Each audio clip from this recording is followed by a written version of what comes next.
दोस्तों आज हम बात करने वाले हैं चिंटू पांडे के पड़ोसन फिल्म के बारे में। तो दोस्तों अभी तक मेरे चैनल को लाइक और सब्सक्राइब नहीं किया तो प्लीज़ लाइक और सब्सक्राइब और बेल आइकन दबाना ना भूलिए।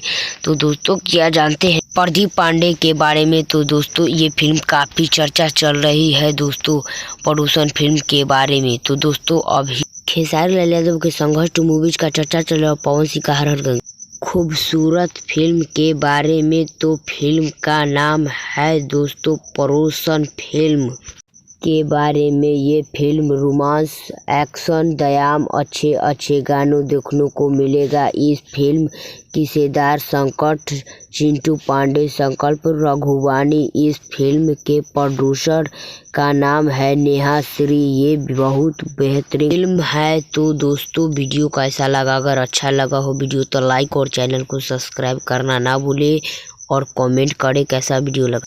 और ये दोस्तों जान लो कि खेसारी लाल यादव का संघर्ष 2 मूवीज और हर हर गंगे पवन सिंह का फिल्म निकल गया है सिनेमा हॉल में। जितने भी देख ले कमेंट जरूर करिए।